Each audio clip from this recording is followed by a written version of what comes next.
Down the Road Farms in Julian, California, with farmer Josh. What sets this place apart from many other farms is not only does he grow his own agriculture, he's a one-man operation and he makes his own compost.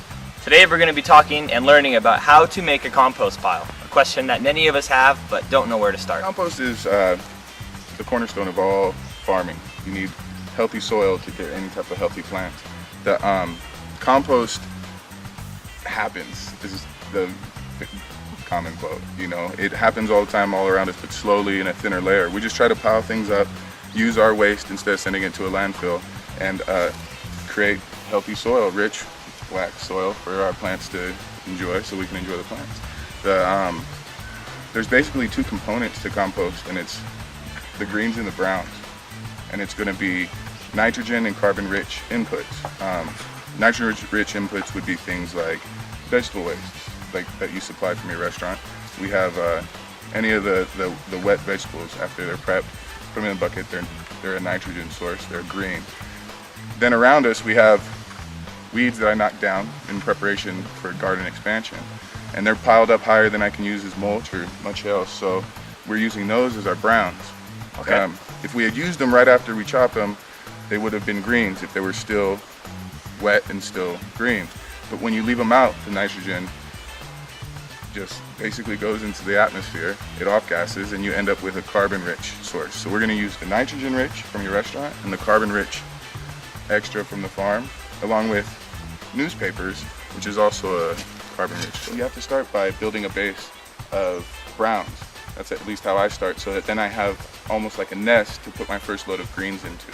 So I take browns, this is the hay that well, it's hay now, but it's the weeds that I knocked down in preparation for garden expansion. They're dried now, they're carbon heavy input. So I'm gonna go ahead and grab these, make a base so that we can add our first round of greens from Jeremy, and then we can moisten it and continue the process. Turn full blast, get wet. We're moistening the pile so that it brings everything back to life. But instead of growing this time, it's going to be decomposing. We're going to invite fungus, bacteria, and detritivores, which are roly-polies and earwigs, into the pile so that they can take this waste, this weeds, this carbon, the nitrogen, and turn it into good, healthy soil for the farm. If you take food straight from your kitchen and put it into your compost pile, as most people do, even if you lift the little thing up and bury it just a little bit, then it's not going to deter rodents and pests from getting into your pile. People have a problem with rats, especially mice, things like that in their pile, because they put fresh food that's delicious and appetizing in there. It looks like almost like the salad you just made, and you're going to just throw it outside. Something wants it. And so by letting it basically start to decompose in the bucket and ferment a little bit, the compost pile doesn't mind at all.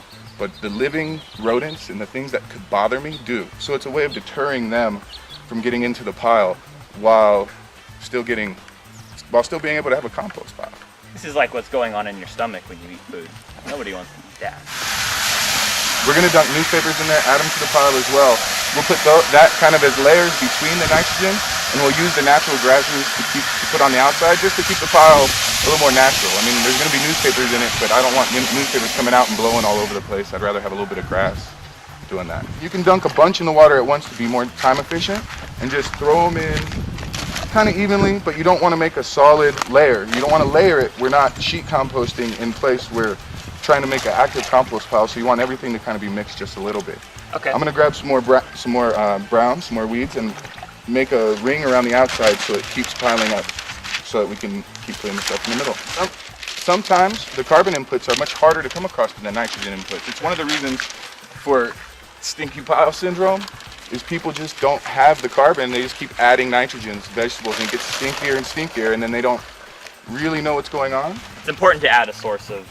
You absolutely have to have the carbon source is more important to me than the nitrogen source. The nitrogen, the vegetables add a lot of nutrients, whereas the carbon adds a lot of the base for it, the humic acids. It adds a lot of the home for the nutrients and things like that.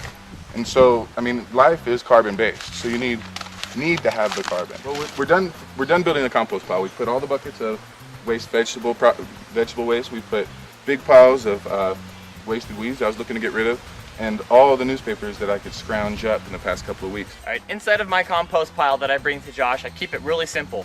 Fruits, vegetables, eggshells, egg cartons, and I'm talking about the cardboard flimsy one, not the plastic ones or the styrofoam ones. This is really important. Source out those products when you're buying your eggs because they're more friendly to the environment. So this is a pile of finished compost. This has been, I can't even say how long that it took to get here, probably about a year to finally get here, and there's still chunks of organic matter in here that you can recognize. So I would probably screen this before I added it to my garden. Now, compost, you have to add fertility to a garden. You have to farm. You're taking fertility out by removing it, by eating it, by shipping it away. So you have to add something. Traditionally, we do organic farming. Conventionally, we add chemical fertilizers and we replace nutrition in our soil by taking nutrition from a soil someplace else, essentially. Compost is the natural way that a farm or a garden renews itself. You use all your waste, everything you can possibly find to put in it, and you add water and time, and it turns into soil. And it's not really, soil actually has many parts. This turns into compost, it turns into organic matter. I hope to make sure that I'm a good steward of my little tiny patch of this earth, you know, and I think that's the best that we can do. And I think a lot of those questions are ignored by industrial farming, corporate farming, which the bottom line is the bottom line and not a lot else matters.